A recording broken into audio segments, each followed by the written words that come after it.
So today in this video I'm going to explain to you the periodic test paper and there are several learning objectives.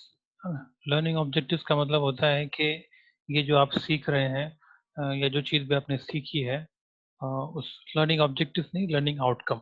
तो जो भी चीज़ आपने सीखी है उसका जो रिजल्ट है वो किस तरह से दिखेगा ना। अगर कोई चीज़ आपने सीखी है क्लास में तो क्या सलाहियतें आपके अंदर डेवलप होंगी ना, तो वो आउटकम के तौर पे नज़र आता है। तो यहाँ पे ये चेक करने की कोशिश की गई है पहले क्वेश्चन में कि draws appropriate conclusions from the material read and answers to the question.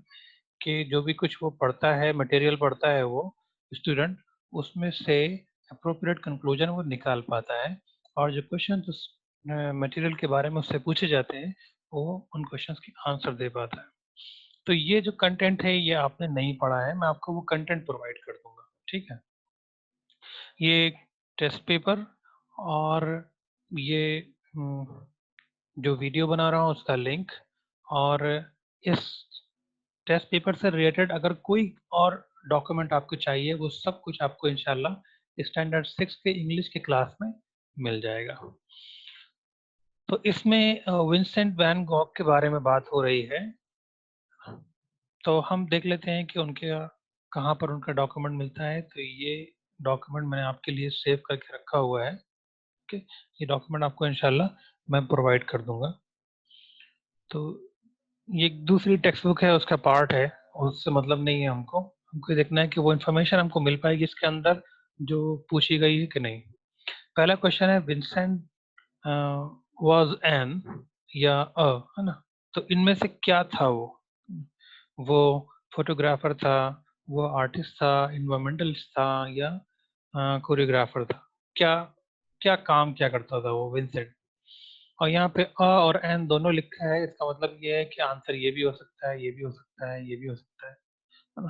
तो हमको क्या करना है, हमको इस चैप्टर में जाकर इस पेज में, ये 2 पेज हैं, इसमें जाकर इन आंसर्स को तलाश करना है कि वो क्या था, है ना। तो यहाँ पे लिखा हुआ है ही पेंटेड मोर देन 900 पेंटिंग्स।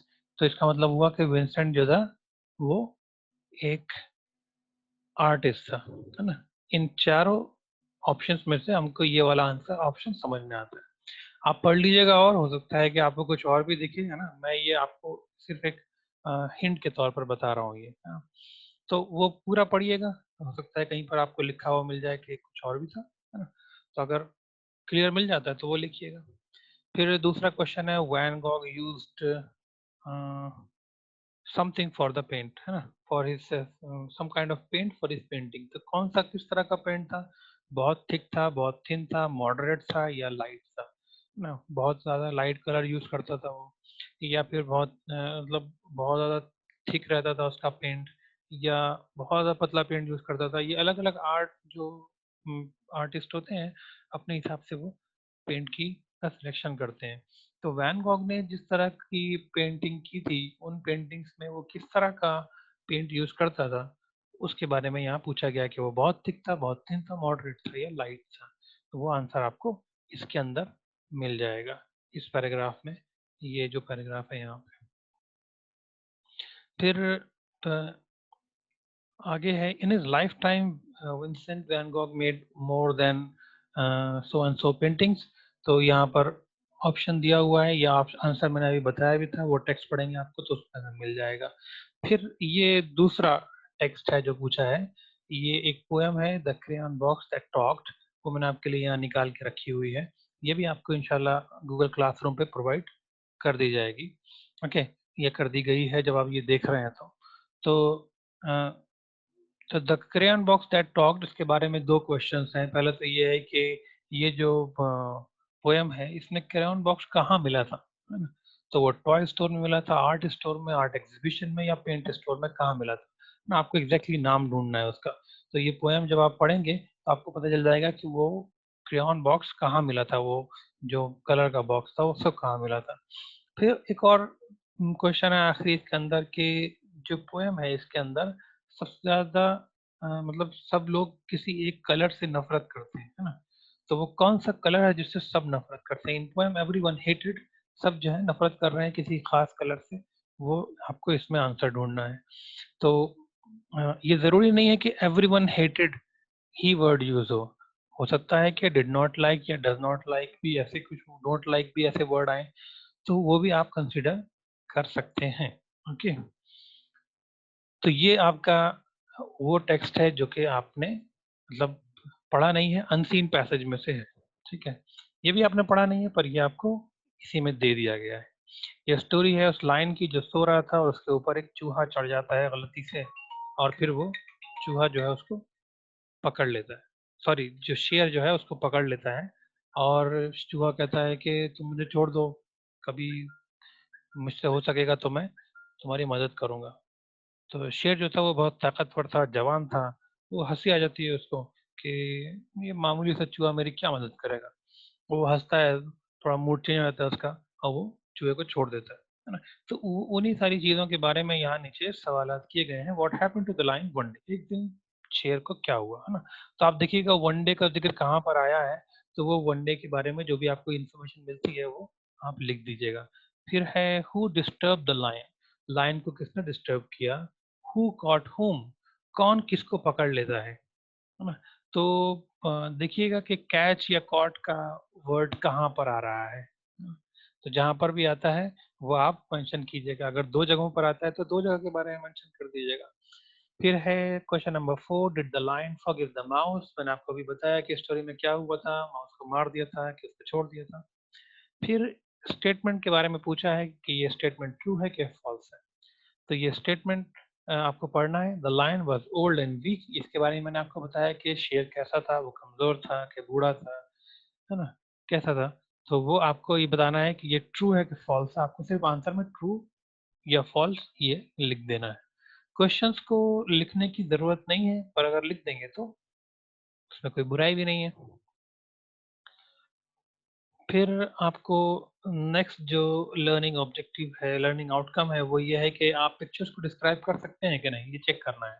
तो यहाँ पर आपको एक पिक्चर दी गई है, इसके अंदर आपको दिख रहा है कि छोटे बच्चे हैं जो कि क्लास में काम कर रहे हैं कुछ, है ना?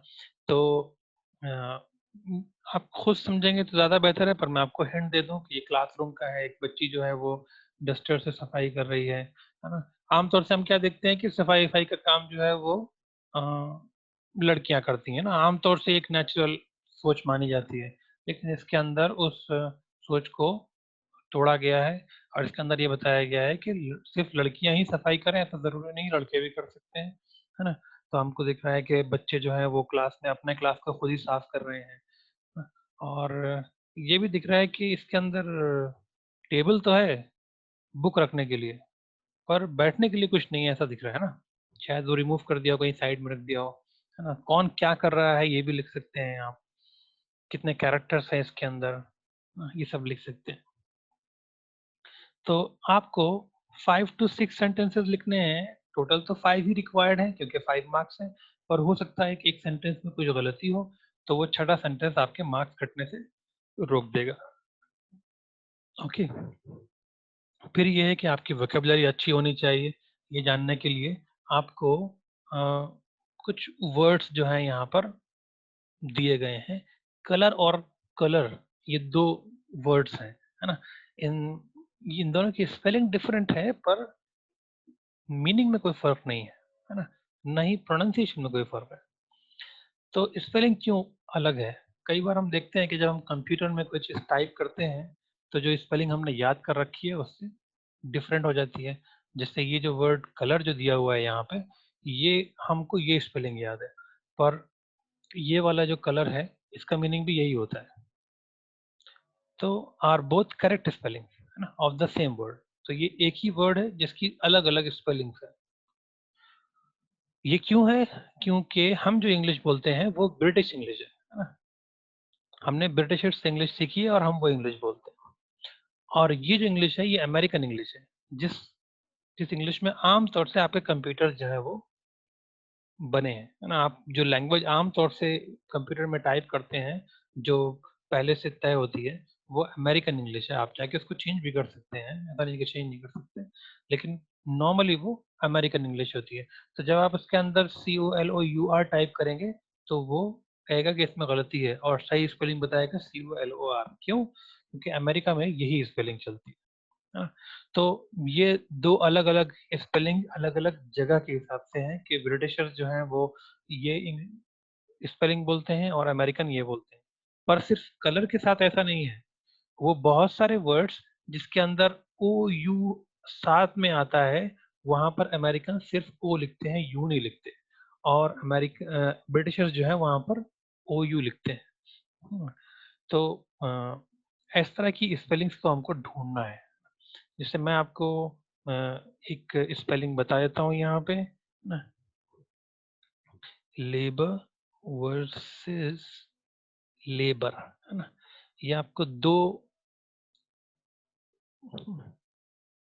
दो स्पेलिंग दिख रही हैं। Labor is preferred American spelling, whereas labour is preferred British spelling, है ना। तो ये जो OUR जो है, ये क्या है? ये ब्रिटिश इंग्लिश की स्पेलिंग है। ब्रिटिशर्स इस तरह से स्पेल करते हैं इसको, और अमेरिकन सेम वर्ड को LABOR स्पेल करते हैं। तो एक वर्ड तो मैंने आपको दे दिया, है ना।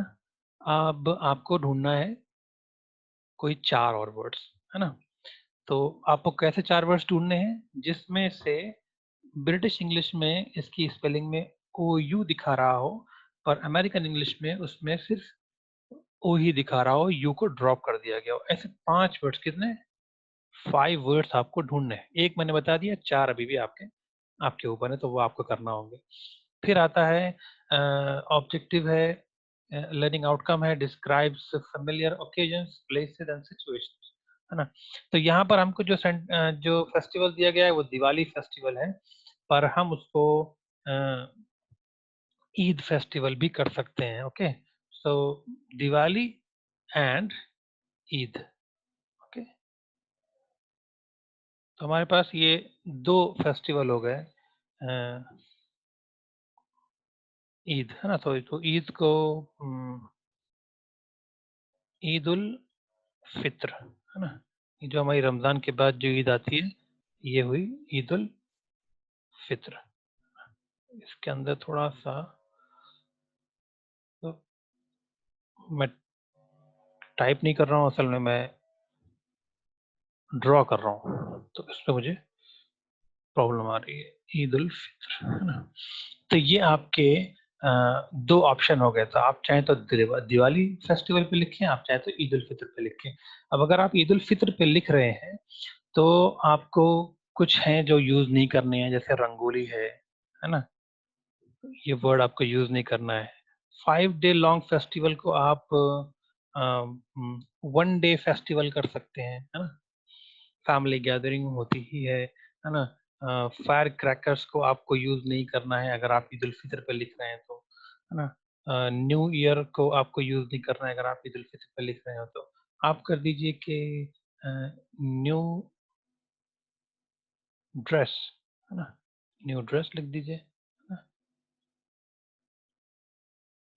फिर न्यू ड्रेस के बाद आप लिख दीजिए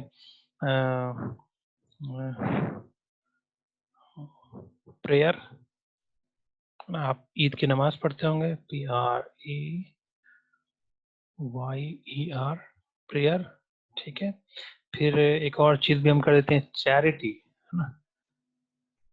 बड़ा सा में एक खास तरीका है कि ईद के दिन बहुत से लोग आते हैं, मतलब सिर्फ आपके दरवाजे पर आते हैं कुछ पैसे के लिए, और उनके लिए अलग से पैसे निकाल के रखे जाते हैं, कुछ लोग चेंज लेके बैठते हैं उनके लिए।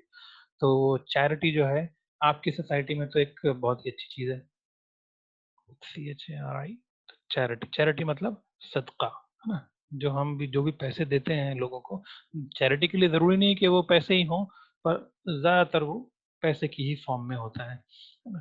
तो अगर आप ईद उल फित्र को चुन रहे हैं अपने ऑप्शन में, दिवाली फेस्टिवल या फिर ईद उल फित्र, है ना, तो आपको कुछ नए वर्ड्स जो मैंने यहाँ पे ऐड किए हैं वो आपको देखने होंगे। इसका स्क्रीनशॉट ले लेते हैं। ओके, ये आपको मैं ये भी गूगल क्लासरूम पर डाल दूंगा। ताकि आप इसको देख सकें। ठीक है।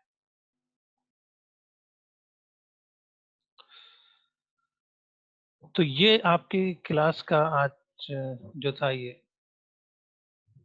इस तरह से एक्सप्लेनेशन हो गया है आपकी जो पेपर है उसका। तो इस पेपर को आपको इंशाल्लाह कल लिखना है। आप आज भी लिख सकते हैं, अप टू यू है ना। आपको क्वेश्चन पेपर मिल गया है आज, आप आज भी लिख सकते हैं, आप कल भी लिख सकते हैं, परसों आपको अपनी नोटबुक सबमिट करनी है। ठीक है।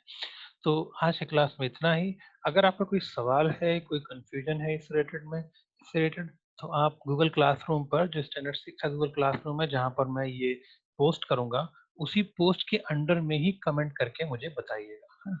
वो पब्लिक कमेंट कीजिएगा, प्राइवेट कमेंट मत कीजिएगा। पब्लिक कमेंट करेंगे तो दूसरों को भी फायदा होगा। आपने कुछ पूछा है, दूसरे को भी वही पूछना है, तो बार बार एक ही सवाल सब लोग नहीं पूछेंगे। ठीक है। और क्वेश्चंस लिखना जरूरी नहीं है, पर अगर आप लिख देंगे तो उसमें कोई प्रॉब्लम भी नहीं है। ओके। तो up to you. So that's it student, see you in the class. अस्सलाम वालेकुम।